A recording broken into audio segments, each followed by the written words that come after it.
So, good evening. Ngayong gabi, actually alauna na ng umaga. Pag-usapan natin ang regarding sa wastewater treatment. Okay? Wastewater treatment. Kasi nga, malapit nang mag-lapse yung binigay ng DNR regarding sa DNR Administrative Order 2016-08. Okay. So 5 years lang kasi ang binigay na grace period. So yon, ito kasi ang ulitin ko, actually na-discuss ko na to nung mga previous videos natin na may conflict kasi doon sa mga administrative order at saka memorandum circular ng DPWH, DOH at saka DNR. So maraming nagtatanong, kailan ba talaga kailangan mag-provide ang isang establishment ng isang wastewater treatment plant. Okay? So kung babasahin mo yung DOH, DOH Administrative Order 2019-0047, ang sinasabi nila, for more than 100 person, daily inflow based on not less than 10 person for a cluster of household with less than 100 occupants, a septic tank is still acceptable. Okay? For more than 100 person, an advanced sewage treatment system shall be applied. So 100 100 ang sinasabi nila. Pagdating naman sa DPWH, ito magulo. DILG, okay, yan. All government and institutional structures are encouraged to have hygienic septic tank or wastewater treatment facilities based on the number of individuals regularly occupying the structure. So if there are 212 occupants or less, this structure shall have a hygienic septic tank. Otherwise they are required to have a wastewater treatment facility. Okay? Commercial, industrial, government and institutional structures that are required to have wastewater treatment shall have an operational wastewater facility either on site or service of site. So yon 212, I think it is not only applicable to government and institutional structures. Institutional. So since so yun yung problema, magkaiba sila ng requirements. Okay? Ngayon, pagdating naman sa DAW 30, sa DNR, DAW 30, sana yan, wala yung cursor. Sa DAW 2016-08, nakalagay doon regardless of volume. So alin ba ang masusunod? Ang nagiging biktima rito is the establishment owner. Bakit?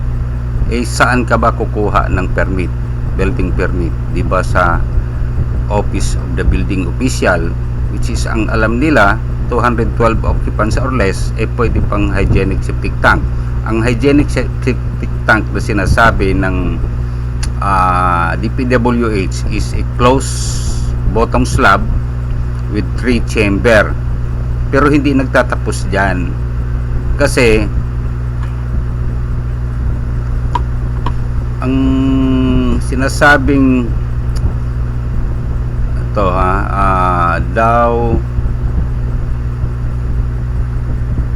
ito yung DNR Administrative Order 2016-08 Water Quality Guidelines and General Effluent Standards, sinasabi rito regardless of volume.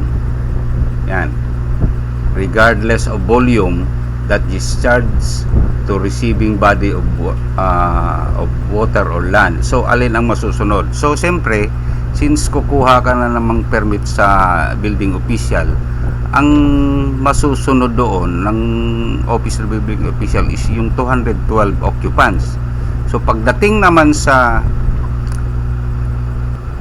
ang problema, etong DNR, pag nag-renew ka kasi ng business permit or kukuha ka ng business permit, hahanapan ka ng wastewater discharge permit. Ito yon, DAO 2016-08, which is ang attachment niyan is engineer's report at saka yung result ng laboratory test result ng effluent mo. So hindi ka papasa doon sa requirements ng DNR. So patay ka na. 19,000 dati, 10,000 per day to 250,000 per day penalty or closure. So yun yung nagiging problema ngayon.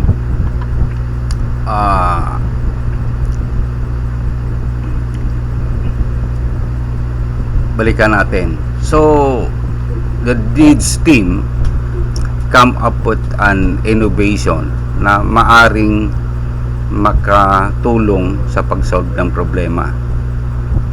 Turkish Green STP, an enhanced hybrid non-aeration electrobioreactor with phosphate extractor and ammonia stripper wastewater treatment process.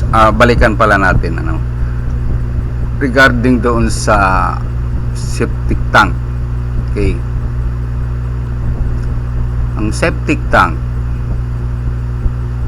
hindi nagtatapos sa septic tank lang. Septic tank systems ang sinasabi. Okay,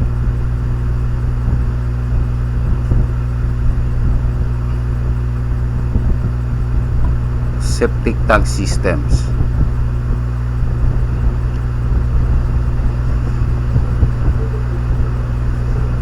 Sana yan?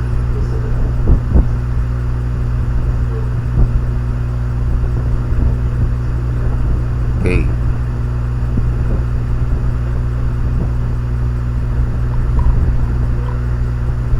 Ito yon.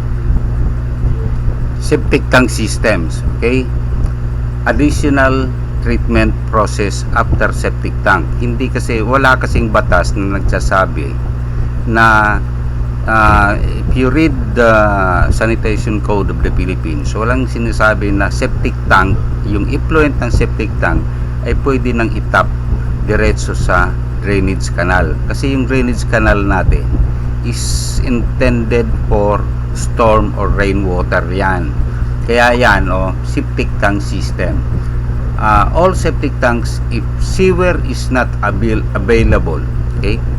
Ibig sabihin, if the area you are residing or building your home is not sewered, meaning walang sewer line na yung sewer line hiwalayan na linya papunta sa isang sewage treatment plant. Okay? Hindi yung kanal natin, drainage canal, hindi yan sewer line that is intended for storm. So not is not available, shall be connected for further treatment process. Okay, yung septic tank mo to complete the septic tank system. Yan, take note, septic additional treatment process shall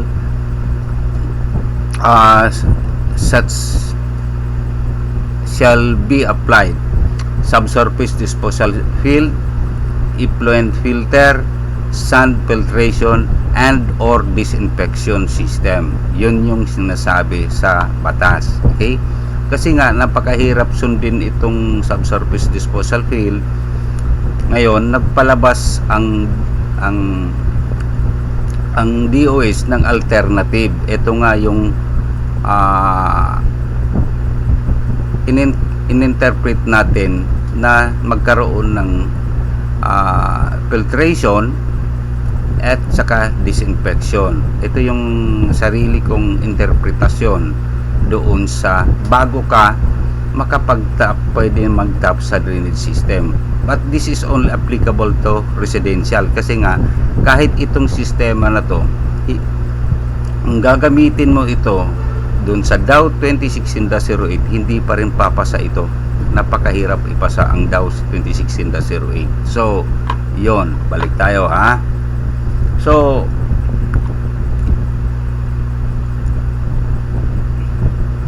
dito, that's why we come up with an innovation, our Turkish Green STP, an enhanced hybrid, a combination of treatment processes, non-aeration. Kasi nga, bakit non-aeration? Kasi ang mga building owner allergic yan sa aeration. 24 hours mong paandarin yung blower mo para i-aerate yung STP mo, yung aerobic bacteria. Alam naman natin na ang tao hindi natakot sa katapusan ng mundo, takot sa katapusan ng buwan dahil sa bayarin sa kuryente, sa rental, lahat-lahat. Okay? Electrobioreactor with phosphate extractor and ammonia stripper wastewater treatment process. Ito yung sistema namin na na-innovate kasi nga maaring makatulong kasi ang nadagdag sa Dow 35 na napakahirap ipasa is phosphate and ammonia. Okay, without chemical intervention and mechanical filtration, hindi mo maipasa yung effluent mo sa laboratory test. That's why all masasabi kong lahat ng design noon na nag-comply sa Dow 35. Dow 35 wala pang phosphate yon. Ito yon. Ito yung bago Dow 35 Dow 2016-08. So ang dating Dow 35 pH lang, color, BOD, COD, oil and grease, total suspended solids, total coliform. Wala pa ito parang meron na dito dati surfactant. Itong ammonia, nitrate and phosphate, wala yan. Napakahirap ipasa yan.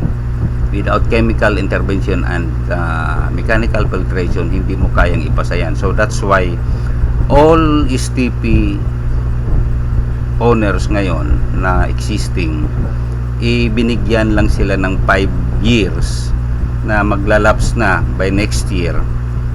Magmumulta na sila ng 19,000 minimum per day to 250,000 per day pag hindi nila na-comply itong Dow 2016-08. They will upgrade their system. Kailangan nila ng tertiary system treatment. Okay? So yon. Ngayon, yung sistema natin, naipasa natin yan. Yan yung result. Okay? 2016-08. Na ano na yan. Paano nagwo-work ang Turkish Green STP? Okay? So, this photo, this wastewater, kinuha ko to doon sa STP ng building, ng opisina na inuupahan namin. Okay? They are using the MBR type of water treatment. Medyo bagsak na sila sa Dow 2016-08. Ngayon, ito yung dilaw na to, ito yung electrobioreactor namin. Okay? This one later. Okay? Then yung wastewater na yon, galing yun sa equalization tank. Dinagdagan ko ng fog nung galing sa grease trap sa office para at least ma-test talaga yung electrobioreactor namin kung talagang epektibo. Okay, so dinagdagan natin yan. So yon. Okay, then our process. Okay, first, make sure although nagdagdag tayo ng grease doon, although it is not recommended na kasi may kitchen waste ka, lalo na pag commercial, ihiwalay mo yung kitchen waste pipe mo. Huwag mong idiretso doon sa septic tank or sa STP, padaanin mo muna yan sa grease interceptor, kasi yan yung pinakamahirap, isa sa pinakamahirap i-treat, i-digest, aerobic man or anaerobic digestion. Okay, so yon, kitchen waste, dadaan mo na sa grease interceptor yan, then bago ka pumunta doon sa STP or septic tank. Okay, yan yung process natin. Pero dinagdagan natin yung wastewater natin para i-treat sa turquoise green STP, para at least mapatunayan natin na talagang epektibo siya. Okay, so our process from, since non-aeration, we only have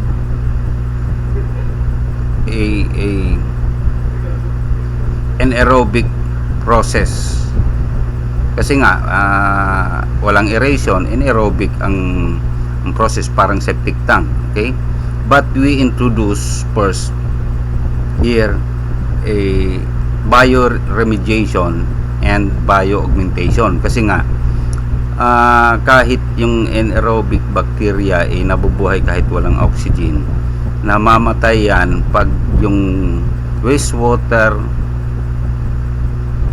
disposal management mo is mali. Ibig sabihin, sisib, lalo na ito, pag diniretso mo yan dyan, yung kitchen waste mo, patay na. Tapos panay ang linis mo using detergents na napakarami and disinfectants, so patay ang bacteria dyan, so your septic tank will not work properly. Okay, that's why dapat i-replenish mo yon ng bacteria nutrients, so bioremediation and bioaugmentation. But we are using there are three, pagkakaalam ko, there are three types of bacteria. The aerobic bacteria, yung nabubuhay through oxygen, namamatay siya pag walang oxygen. Tapos anaerobic, buhay siya kahit walang oxygen. At saka yung facultative bacteria na pwedeng mabuhay sa with or without oxygen. So facultative bacteria ang nilalagay natin dyan. So and we have a series of contact tanks. Okay, kasi doon nagtatrabaho, dumadami ang bacteria nutrients namin is self tawag dito generating, dumadami yan, dumadami. Alam mo naman ang bacteria, pag buhay yan, mabilis dumami. So it can help digest the food or the all this, yung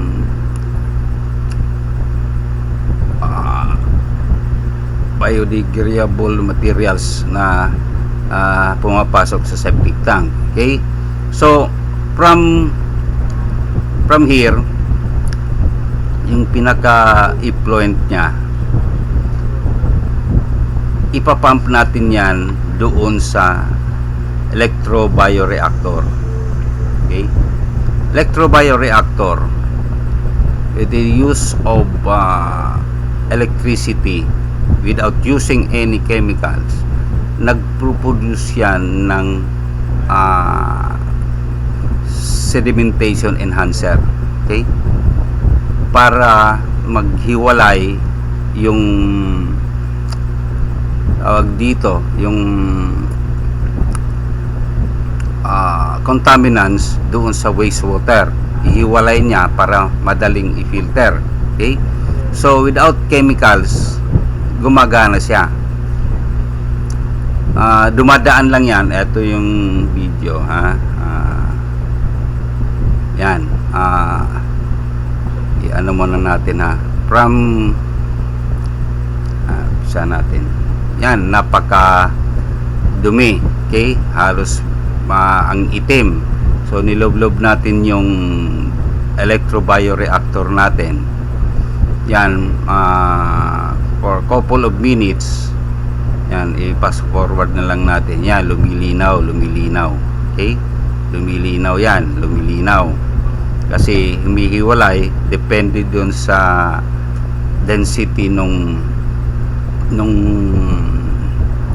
contaminants, either magpo-float siya or magsisettle siya. So etong gitna na to, ito yung ididikit, ito yung pupunta doon sa mixing tank, okay.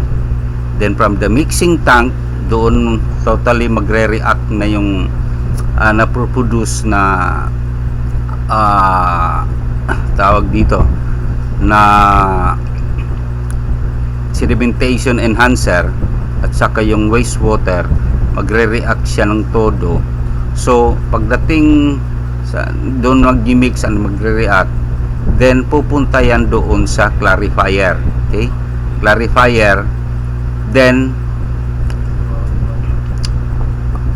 from the clarifier, ito na yun, medyo dilaw lang kasi yung binalot natin sa reactor, kaya dilaw yan, pero actually medyo clear na yan na tubig, okay. So yon yung reactor na without chemicals na nagtatrabaho siya, okay. Reactor natin yan, lumilinaw siya, okay.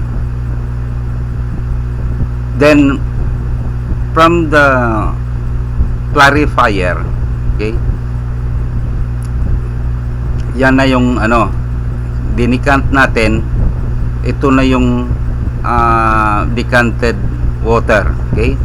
Then pupunta siya, ipapump naman niya sa pressure filter na tawag dito, medyo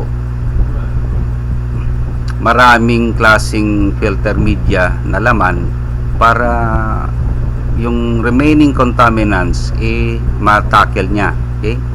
Yan yun, napakalinaw na, pero bagsak pa rin yan, hindi pa yan ang final natin na dadaan pa yan sa, so yun, okay. So yan, tingnan natin yung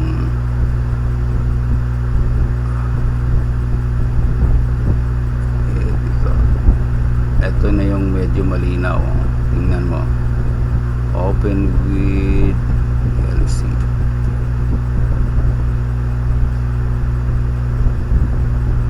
Yan, linaw na, di ba? Malinaw na yan. So yun yung produkto ng Turkish Green DD. But after the filtration, okay,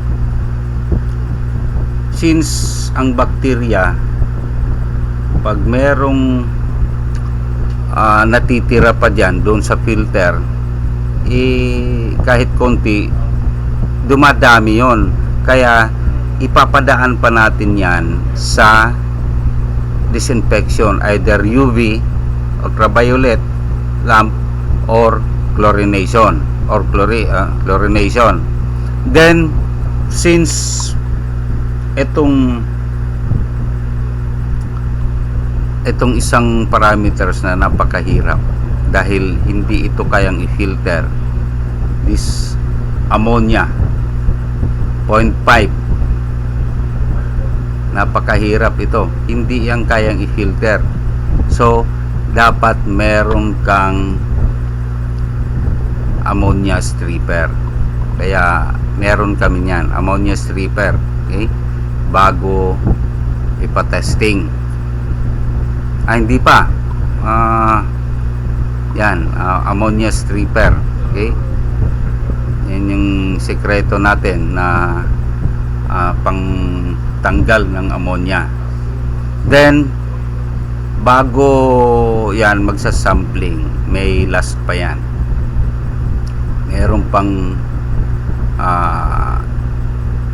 orasyon si ama na bibitawan para siguradong papasa sa Dow 2016-08 ang treated wastewater product ng Turkish Green STP. Okay? So, yon diyan nagtatapos. At saka kung may problema kayo sa STP, yung mga existing na building na wala pang STP, pwede nating gawa ng paraan yon na hindi wala ng aeration. Depende sa availability ng area. So nagagawa natin ng paraan hanggat maaari. Minimal ang civil works, hindi masisira yung building nyo compared to sa other processes. Okay, so yon, just contact ama or send email to deeds.cpd.office@gmail.com. Okay, maraming salamat po. Maraming salamat. Thank you.